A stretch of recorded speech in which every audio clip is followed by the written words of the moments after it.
Bismillahirrahmanirrahim. Alhamdulillahirabbil alamin.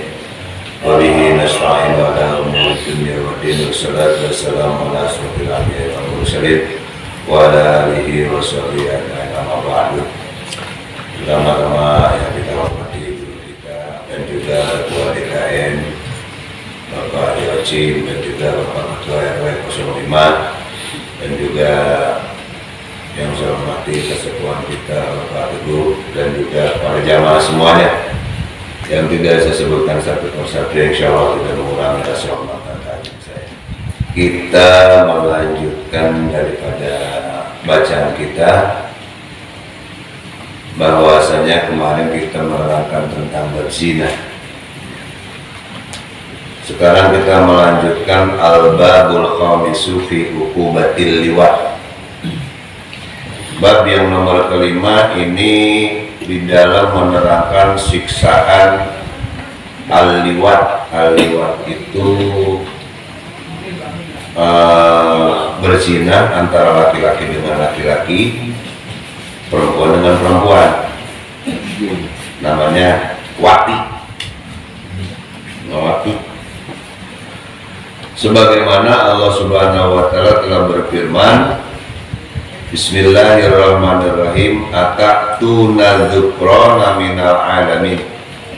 Yani adalah mendatangi kamu, berangkat kamu berzina dengan laki-laki, atau berangkat kamu berzina perempuan dengan perempuan. Ini namanya liwat, adanya pada zaman Nabi Lut alaihissalam. Di mana zaman Nabi Lut ini zaman jahiliyah, hancur. Banyak laki-laki berzina dengan laki-laki, perempuan dengan perempuan. Laki-laki adu gagang, perempuan adu gaplok. Ini dulu. Lagi juga di dalam firman Allah Subhanahu wa Ta'ala, ini yang terjadi telah diceritakan dari zaman kaum Nabi Lut. Banyak suka laki-laki sama laki-laki.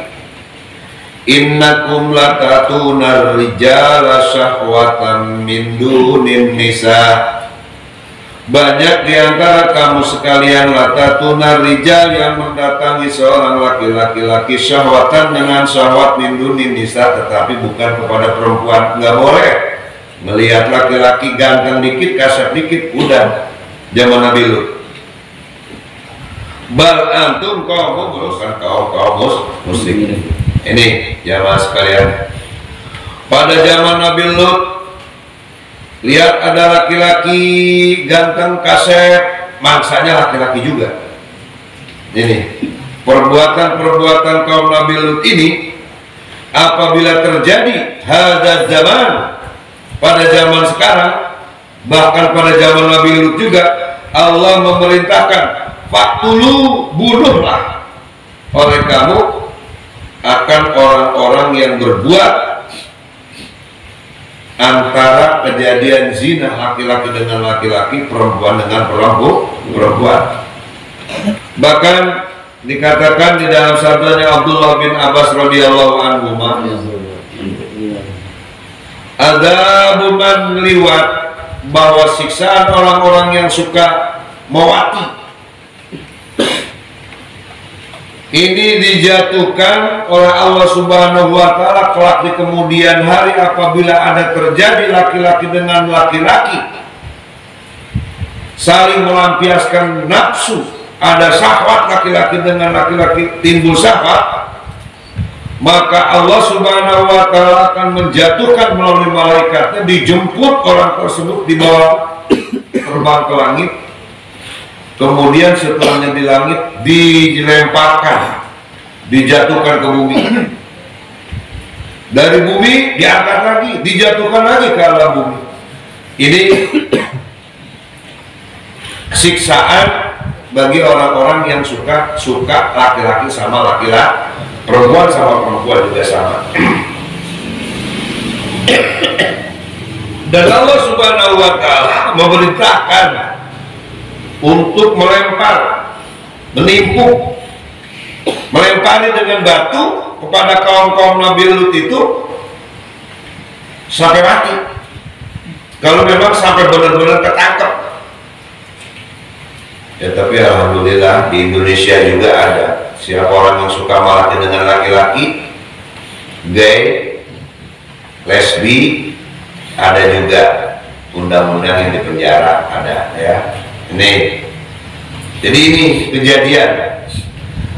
Sehingga apabila orang suka sama laki-laki menimbulkan syahwat, saling syahwat, apalagi sampai saling mengeluarkan sperma, baik laki-laki dengan laki-laki atau perempuan dengan perempuan, andai kata orang tersebut dimandikan oleh air yang ada di bumi, maka dikategorikan orang tersebut tidak akan bisa suci di hadapan Allah Subhanahu wa Ta'ala, sekalipun dimandikan oleh air yang ada di bumi, di lautan. Saking jijiknya ini orang yang suka wati, liwat namanya, suka sama dengan sejenis. Bahwasanya setan apabila ia melihat ia akan laki-laki atas laki-laki, setan nih melihat ada laki-laki dengan sakti sama laki-laki, maka itu setan kabur karena takut kepada Allah. Dengan sesungguhnya kok laki-laki sama laki-laki, begitu juga perempuan sama perempuan. Bahkan ruwiya an Nabi sallallahu alaihi wasallam, apabila sedang bermesraan laki-laki dengan laki-laki, perempuan dengan perempuan, fahtazal arsu, makanya aras goyah, langit 7 lapis langit, 7 lapis bumi goyah, dengan adanya kejadian dahsyat antara laki-laki dengan laki-laki, sehingga para malaikat itu berpegangan kepada gedung aras sambil membacakan suratul Ikhlas, sambil membaca surat Al-Ikhlas, qul huwallahu ahad, Allahus samad, lam yalid wa lam yulad wa lam yakul lahu kufuwan ahad. Baru itu aras bisa diam, bisa tenang setelahnya dibacakan surat Al-Ikhlas oleh para malaikat. Ini dahsyatnya kotornya orang-orang yang selalu berzina laki-laki dengan laki-laki. Bahkan Rasulullah Shallallahu Alaihi Wasallam, sab'atun laknatun, ada 7 orang yang akan dilaknat oleh Allah Subhanahu Wa Taala, dan tidak ada laknat bagi orang tersebut melainkan laknat yang sangat dahsyat, siksaan yang sangat pedih di dalam neraka. Di antaranya yang pertama adalah orang yang suka ngawati, baik itu ngawati laki-laki dengan laki-laki atau perempuan dengan perempuan. Satu, itu akan mendapatkan siksa yang sangat pedih. Kedua, manwati al-mar'ah min duburi. Nomor kedua, orang yang mewati, ngedubur laki-laki, ada tempatnya, cuman dia dari bawah, ini bukan jorok. Kalau berlaki-laki mempergunakan seorang perempuan dari pantatnya, itu juga akan mendapatkan siksaan yang sangat pedih. Dan yang nomor ketiga, orang yang suka ngawati dengan bihayawani, dengan hewan. Ini pasti tidak mungkin kita menerangkan perempuan dengan perempuan, ada laki-laki dengan laki-laki, ada laki-laki cuman nyoloknya dari pantat, ada mungkin. Pasti setiap diterangkan pasti ada kejadian. Dan ketiga adalah orang yang ngawati dengan binatang. Dan yang nomor keempat, man yakhrujul mani biyadin, orang yang mengeluarkan sperma dengan tangannya, dikocok nih. Maka dalam satu riwayat, orang yang mengeluarkan sperma dengan tangannya sendiri bagi laki-laki, diriwayatkan dalam satu hikayat, maka apabila tangannya digunakan untuk mengocok supaya keluar, maka kelak di kemudian hari ini tangannya bakal gunting. Dalam satu riwayat bakal gede deh. Hamil. Ini teguran daripada Allah Subhanahu wa Ta'ala. Jadi mengeluarkan mani dengan tangannya sendiri hukumnya haram. Itu mendapatkan siksa yang pedih.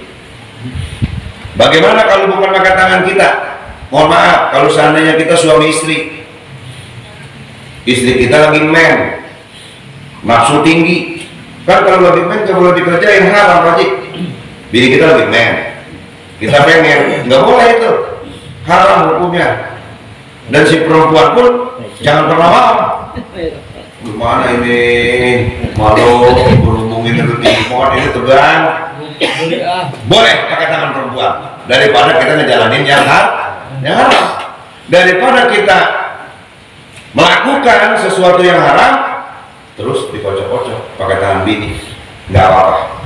Daripada itu nggak haram, enggak pakai tangan bini. Gitu. Ini bukan jorok ya. Yang nomor kelima, manwati al-walad bin mar'ah. Yang nomor kelima adalah orang yang akan mendapatkan siksa yang pedih adalah orang yang selalu ngedubur anak sendiri, ya terutama anak perempuan. Anak perempuan, anak sendiri, anak perempuan dikerjain. Ini ada kejadiannya. Nggak mungkin kita menerangkan, pasti ada.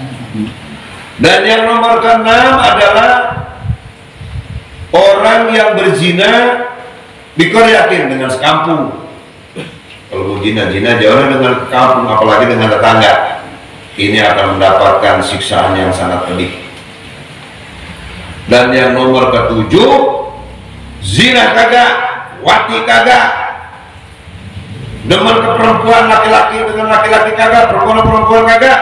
Cuman orang tersebut membuat kekecewaan, menyakiti sekampung itu dengan adanya dia, entah itu perbuatannya apa sehingga menyakiti orang sekampung. Ini pun orang-orang ini akan selalu senantiasa mendapatkan siksa yang sangat pedih, illa taubat, kecuali ia bertobat. Insya Allah selagi dia mau bertobat kepada Allah Subhanahu wa Ta'ala, Allah selalu mengampuni atas dosa-dosanya. Amin ya rabbal alamin. Ini bahkan Rasulullah Shallallahu Alaihi Wasallam telah bersabda, diriwayatkan daripada Nabi Allah Sulaiman bin Daud, diceritakan sesuatu pekerjaan yang sangat dibenci oleh Allah Subhanahu Wa Taala, diantaranya ngawati, yaitu ngeliwat. Itu al-liwat bahasa Arabnya, kalau kita mah ngedubur itu lesbi lah. Ini satu.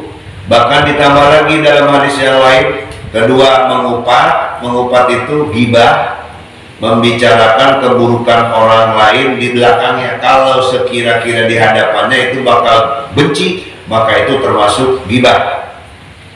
Itu termasuk ghibah. Nah, semua kejadian-kejadian ini terjadi pada zaman Nabi Lut, di mana Nabi Lut ini laki-laki dengan laki-laki, perempuan dengan perempuan, sehingga dikutuk oleh Allah Subhanahu wa Ta'ala. Kaum Nabi Lut itu banyak yang jadi batu. Banyak yang jadi batu, dikutuk oleh Allah karena judi adanya di zaman Nabi Lut, perzinahan laki-laki dengan laki-laki, perempuan dengan perempuan adanya di zaman Nabi Lut. Ini zina dengan orang yang sekampung, kejadian pada zaman Nabi Lut. Terus banyak orang yang mengeluarkan sperma dengan sendirinya, bahkan ada yang zina dengan binatang. Kejadian semuanya pada zaman Nabi Lut alaihi salam. Ini ujian buat Nabi Lut. Begitu berat dia mengajak umatnya untuk diajak kepada jalan yang lurus.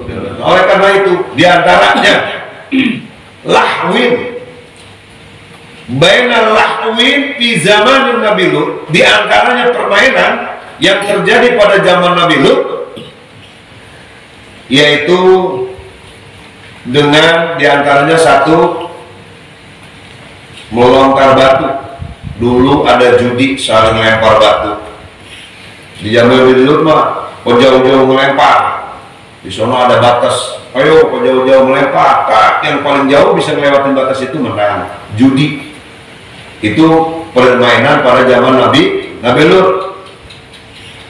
Terus juga ada permainan di zaman Nabi Lut, berlomba-lomba di atas kuda. Ini ngadu kecepatan kuda, itu kejadian pada zaman Nabi Lut. Dan juga kejadian pada zaman Nabi Lut mengadu burung merpati. Nah, itu emang udah ada dari zaman Nabi Lut. Bahkan pada zaman Nabi Lut banyak yang mengadu anjing diadu. Dan banyak di zaman Nabi Lut orang-orang yang mengadu domba diadu.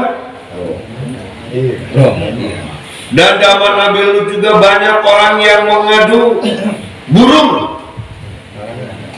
mengadu burung. Dan juga banyak yang mengadu ayam. Ini zaman-zaman Nabi. Dan banyak pada zaman pekerjaan yang Nabi Lut, yang semua jadi pekerjaan pada zaman Nabi Lut ini semuanya dibenci oleh Allah Subhanahu. Dan juga masuk pada zaman Nabi Lut, banyak orang yang masuk ke rumah atau masuk ke kamar mandi, belum sampai kamar mandi, dari kamar udah telanjang. Itu zaman kapan Nabi Lut tuh. Jadi telanjang itu bukan di kamar mandi, udah di luar, udah dale telanjang, lari ke kamar mandi. Nah, ini kejadian pada zaman Nabi Lut. Dan juga perilaku zaman Nabi Lut itu mengurangi timbangan bagi orang-orang yang jualan pakai kiloan. Semuanya sekalian yang tersebut ini adalah pekerjaan kaum di zaman Nabi Lut. Sedangkan ininya mendapatkan azabun syadidun, semuanya mendapatkan siksaan yang sangat pedih. Semua yang dikatakan ini. Nah, oleh karena itu mudah-mudahan jamaah sekalian, ini sedikit introspeksi. Nabi Lut seorang Nabi Lut yang diberikan wahyu oleh Allah Subhanahu wa Ta'ala, ibadah, menjalani perintah Allah begitu sulit mengajak kaum. Jadi wajar kalau sekarang kita ngajak ngaji susah, ngajak berjamaah susah. Kok zaman Nabi Nuh sebulan satu aja nyuruh ngajak orang ngaji nggak dapat. Bahkan Nabi Nuh setahun sekali baru dapat orang yang beriman. Sampai anaknya Nabi Nuh nggak bisa diajak.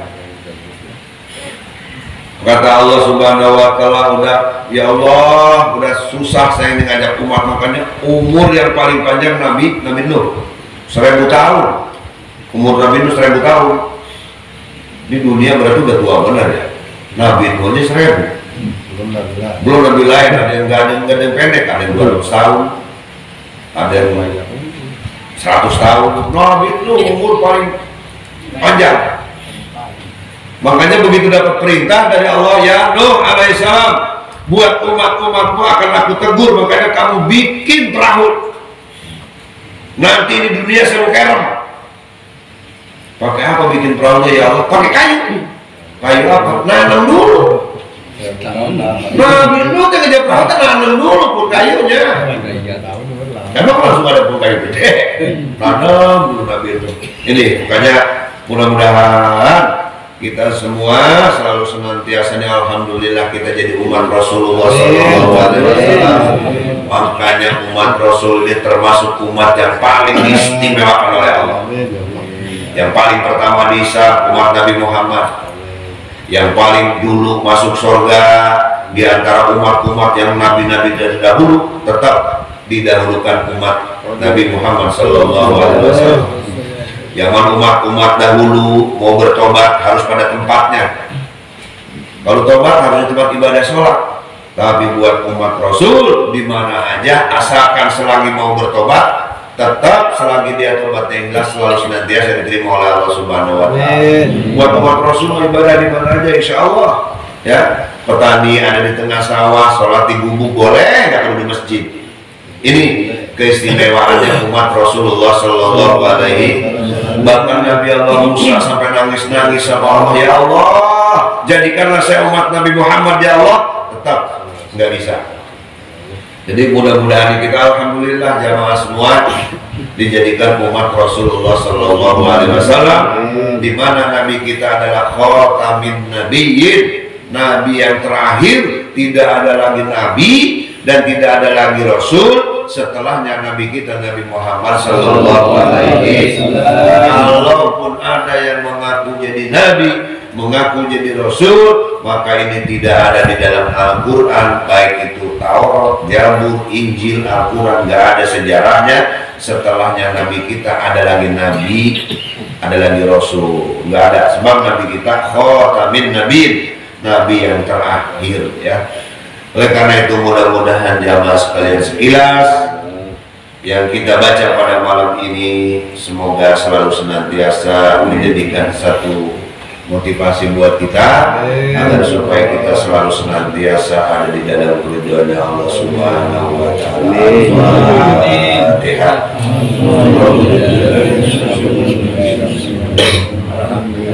Alhamdulillahirabbil alamin. Iyyaka na'budu wa iyyaka nasta'in. Shiratal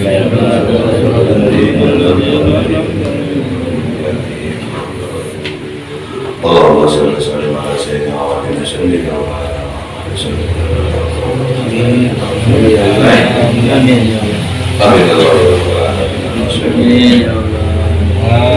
Ya Rabbal alamin. Amin ya Allah. Allahumma shalli ala sayyidina Muhammadin ya Allah ya Rabbal alamin. Allahumma atina Amin. Rabbana atina fid dunya hasanah wa sallallahu alaihi walhamdulillahi rabbil alamin. Bismillahirrahmanirrahim. A'udzu billahi minasy syaithanir rajim. Alhamdulillahi rabbil alamin. Iyyaka na'budu wa iyyaka nasta'in. Ihdinas siratal mustaqim.